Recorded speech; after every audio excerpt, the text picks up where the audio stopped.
Are you from the state of Michigan? Or have you heard of the state of Michigan? Here at Michigan and Other Mayhem, two non-professional researchers will intrigue you with interesting stories about Michigan, murder mysteries, odd facts, and other mayhem from around the world. Two sisters-in-law will keep you... Sisters-in-law? Yeah, anyway. We'll keep you guessing about what our next subject will be as we discuss true crime, paranormal, historical, and scientific topics. Our weekly podcast will keep you entertained and possibly titillated. Okay, now, we both have murder. So, Jen, can I go first? Yeah. Also, this is one I've had. I do have a murder one. I know I'm trying to back away from murder. I do have a couple murders. But this one I found really interesting. And at the end, it's going to, I want to talk about another article I want to do that is inspired by this one. Okay, go for it. Okay.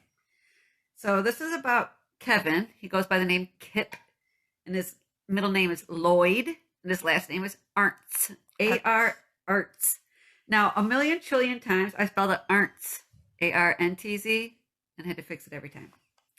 But in 1999, Kevin KIPP Artz, A-R-T-Z, was 43 years old. And he was the owner of KIPP's Pizza and Taco Restaurant. That is like two good combinations. I think so, too. Like, I eat pizza. Like, I would order a pizza and a taco. I would, absolutely. When they combined the Taco Bell KFC, I'll eat a biscuit and a taco. I'm not scared. Okay. Yeah, right. Right? I'll do that. Well, he lived in the apartment that's attached to the restaurant with his wife of 12 years, Patricia Artz. And Patricia was 46 years old, and she assisted her husband at their business. So the restaurant has a little apartment. That's where they live. So KIPP had brain surgery to remove a blood clot June 29th, 1999. And he was recovering at home. And their business had been closed for a few days, because they're a little bit hurt, when Patricia's family became worried that she hadn't responded to any text or calls.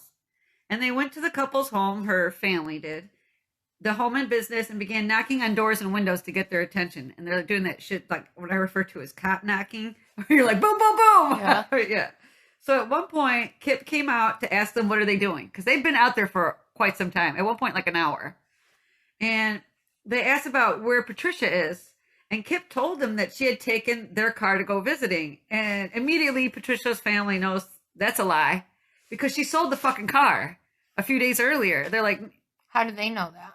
Because she had told them I sold the car and I needed a ride from one of her sisters. She's like, I sold the car. So Patricia had not been seen nor heard of since July 13th, right? Mm-hmm. July 15th, Deputy Wayne Bessard responded to a 911 call at the structure, at the restaurant/apartment place. Patricia's family's back, right? And they believe that something's wrong and that's it, we're bringing the authorities. So Artz reluctantly lets the deputy inside the restaurant to take a look around. And Bessard is looking around and he says to KIPP, look, I'm going to come back later because he sees some things he's like not sure of, right? So thinking something's off at the restaurant, Deputy Bessard contacts his supervisor, Detective Thomas Fierro, and together they return to the business/home, but ahead of schedule. Like he's like, yeah, I'll come back and see you in like a couple of days, and then shows up that night. So the two men saw KIPP with a white box. As they pull up, they see him with this white box. And he walks around the corner of the building, and when he walks back, he's empty-handed. They're like, oh. So they go to look around for the box, and it's sitting on the neighbor's porch, and they open it up, and inside it is Patricia's charred, severed head. And some of her other bones.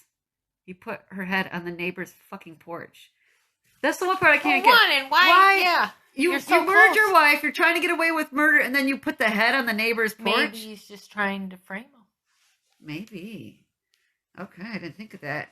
It was later determined that KIPP had struck Patricia with a metal pipe while in their apartment, killing her. KIPP then placed her body on a sleeping bag and dragged her into the restaurant, where KIPP then dismembered Patricia's body. He baked it, broiled it, and boiled various parts. All right. So KIPP told his lawyers that when he looked at Patricia, he saw Satan. Now, I get that. There's a couple times I look at people and I think you might be Satan. He did have brain surgery. Hold on. I will get into all of that too. So Dr. Edward Cook testified that KIPP was mentally ill before his brain surgery And after surgery, he wasn't aware of the wrongfulness of his actions due to the physical damage. I just feel like, know, if you tried to remove it. I mean, look at the one guy for the Kevin Bacon story. Yeah. The dude had him hanging. Yes. He obviously seen nothing wrong. Mm-hmm. You know? Yeah. He removes her and puts it on his neighbor's porch. Well, and he's also cooking her, boiling her, broiling her. Well, maybe he didn't know at that point. Okay. You know, maybe I'm just saying. I'll listen. But yes. But yeah. Okay, so you're cooking it to feed it to people. No, he's cooking it because I'll tell you why. Oh, okay. Okay, so I'm going to get there in just a little bit. The prosecution asserted that the portion of Kipp's brain that suffered the physical damage is the portion that controls speech, not behavior. So, like, whatever, and the medication that he was taking for mental illness was for depression and anxiety. So, not like this, not hallucinations, no schizophrenia, no hallucinations. It's depression and anxiety. And another physician testified that the blood clot was actually superficial. It was a very small blood clot. And the jury dismissed the claim that he was mentally ill after reviewing all the information. They're like, okay, he's not, I mean, he might have depression and anxiety, but he's not mentally ill. So when Kipp had moved Patricia's body from the apartment to the restaurant, he tried to cover up the blood evidence, which is further indications I think you know what you're doing is wrong, right? When you try to hide it. Yep, you're cleaning it up. Yep. So he washed the carpet and the cushions of the couch. Kipp arranged the furniture to hide blood stains in the carpet that couldn't be removed. But in my head, I just see like weirdly placed shit. Like, don't burn that couch in the middle of the room. Yeah. Placed at a weird angle with its back to the TV. Yeah. So luminol showed that the blood stains were largest by the couch. And Patricia's DNA was found throughout the apartment, restaurant, and under Kipp's fingernails. Okay, so at first I was like, of course she lived in the apartment. Of course she worked in the restaurant. Of course. They're like, under his fingernails. I'm like, ooh. It's been days since he killed her, so he must still be in the, in the DNA. Yeah. So the Artz marriage was known to have issues. In 1992, Patricia consulted a divorce lawyer telling him that Kipp was physically and emotionally abusive. In 1997, Patricia told a friend that Kipp had tried to suffocate her with a pillowcase. At that point, bitch, run. Yeah. Bitch, run. He tried to suffocate you with a pillowcase and didn't because he didn't have the strength. You know what I mean? So Patricia had issues with Kipp's alcohol and marijuana use. And she was particularly concerned about his marijuana use after his brain surgery. So apparently Kipp smoked a joint the moment he came home from the hospital. Came home from the hospital, immediately lit up and like, let's relax, right? So Kipp believed that his brain bleed was because Patricia had killed him with this bug killing spray earlier in the month. Okay. Yeah, they were fighting. She was like, shh! And he's like, ah! He made me ill. So David Whiting had taken the stand to say that a year previous, Kipp had told them that he wanted Patricia to, quote, come up missing. Kipp then asked if he knew anyone who could do it. That's in a quote, the do it part. Also in 1998, Kipp asked Patricia's nephew if he ever hated his wife so much that he could kill her or have her killed. Yes, a decade previous to that, Kipp claimed that he would, commit the perfect murder by cutting the person up and then cooking the meat so it wouldn't stink of rot and then throwing that into the dumpster. Wow. So cook the meat. Thought about it. He's thinking. Yeah, he's not going to feed it to you. He's disposing it. Thankfully, he has a restaurant that has a lot of ways that you can cook a body. So KIPP Artz was found guilty of homicide, open murder, and was sentenced to life in prison, March 15th, 2001. He has appealed the verdict several times, with the last one being denied January of 2019. So in January 2019, he testified that he killed his wife during a marijuana-induced psychosis. He said he smoked so much weed it made him crazy. And KIPP felt that it bolstered his insanity defense, and the Court of Appeals denied. Yeah. He's currently being held at Gus Harrison Correctional Facility in Adrian, Michigan. And that's why I just recently, before we recorded this, I was like, watch this Reefer Madness commercial with me. Right. In 1936, it said, you will kill somebody, you will kill yourself. You will, white girls will have sex with black men is one of the things they're saying marijuana will make you do. Yeah. It will make you into a juvenile delinquent. He probably would have got... It's called the devil's lettuce. He could have got approved probably back then. And now part of me wants to do reefer madness. No, if you could, in 1936, I'm like, if you could die from too much weed smoke, I would be gone. Somewhere around 97. I wouldn't have made it out of the 90s, let's just say that. Faux show. Yeah. So tell me your story. Mine is the murder of Wanda Mae Lyons of Traverse City. Uh-oh. On December... Wait, did you know? I think I never told you. One time I think I cock-teased you with it, but didn't tell you that something like 14% of millennial millionaires live in Traverse City. Really? I didn't know that. Have a house in Traverse City. I don't know if they're there all year. Really? Yeah. More millennial millionaires are in Traverse City than any other city. I wonder why. I Maybe bet you they they drink a lot of big ass houses on the lake, drinking wine, beers. Yep. Yeah.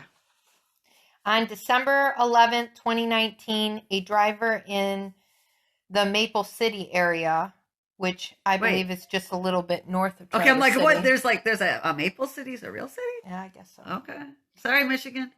Noticed bloody drag marks in the snow and called police thinking someone had dumped a dead deer. When the police arrived, they found over a hill the body of a woman who they believed was in her late 50s to early 70s. Oh, shit. Yep. She's a little older then. Yep. On December 13th, 2019, the woman was identified as Wanda Mae Lyons, age 62, from Traverse City. The woman and her husband were from the Chicago area and had just moved to Traverse City a few months prior. Her husband had reported her to the police as missing when she didn't come home one night. Wait. So they had like a little fight. Uh-huh. He left, came back. Uh-huh. She never came back.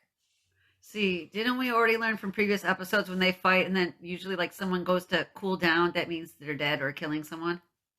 Could be. Okay, I'm blaming the husband. Yep, you're already blaming the husband. Yeah, I'm blaming the husband. Yeah, I'll take a short thing. It was funny. I was talking to my boyfriend. Uh-huh. I've been watching true crime over there. Okay. So I'm always like trying to get on the ID channel. And he messaged me the other day and he goes, I've been watching these true crime things. You got me hooked. Hey. And he was like, and I realize now if you come up missing, I'm in trouble. And I said, yes, yeah, you are. Yeah, you are. Yes, you are. You better hope you have some type of alibi, Jessica. She's coming for you. So police did say they had a possible suspect at the time. Not her husband. What?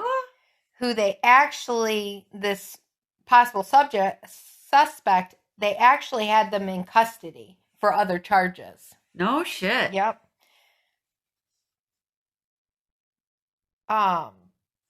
So Wanda suffered from blunt force trauma, stabbing, fractures to the neck, strangulation with smothering. Okay, that sounds like someone who really hates somebody. Yeah, though. you would think you would. Yeah, and you. Because he broke her neck, beat the shit out of her, suffocated her. That's usually like a crime of passion. Yeah. Wanda and her husband lived in a motel in Traverse City called the Terrace Beach Motel. Oh my gosh, I've been by that. Really? Yeah, it's actually kind of cute. And the police believe the murder started there, but wouldn't comment further. The police eventually charged a man, Frank Supal, S-U-P-A-L, age 50, with the open murder for the death of Wanda. Wow. Did Wanda know her killer? What are the motives? Yeah, like how did she get in the fucking hotel? She lived at the hotel. So this is how they got to Traverse City. I didn't know that. Yeah, talk to me. So they're from, both of them are from Chicago. Okay. And they moved to Traverse City for whatever reason, I don't know. Doesn't say how. Yeah, okay. And they had been there for a few months. Okay. So I think maybe, we moved to Traverse City and we don't have a place to live yet or something. Something. So they're living in this motel. Okay. But what are the motives? Who knows? Yeah. And there's nothing more right now. I couldn't find anything more on it. Okay. It actually was hard to find an article that told me who she was. Really? Yeah. 6 articles later, somebody said her name. Oh, no shit. Yeah. Well, that reminds me, I said in our last episode that my cousin Brandy's friend Tammy, which she was a super cool person, was hit by a car and killed. The Facebook article that Brandy had posted said, unknown woman struck by car dead at the scene. Mm-hmm. And my cousin Brandy said, "This is Tammy." Now, I knew it was Tammy for a full day before I saw the next article that came out. They said, what they do, the additions and updates, where they mentioned that it was Tammy. Yeah. So, but yeah, my cousin Brandy on Facebook knew it was Tammy before. I think it was because Tammy might have been, I think she was by work, and Brandy's so close to some of her coworkers. Yeah. At her previous place of employment. Hmm. But yeah, it was really hard just to find Tammy's name. Right. Yeah. All right. Bye. Contact us at Anchor or Michigan and Other Mayhem at gmail.com or on Facebook to join the conversation, listen to the podcast, or correct us when necessary. Rate and subscribe to our podcast on your favorite podcast provider. Bye-bye now.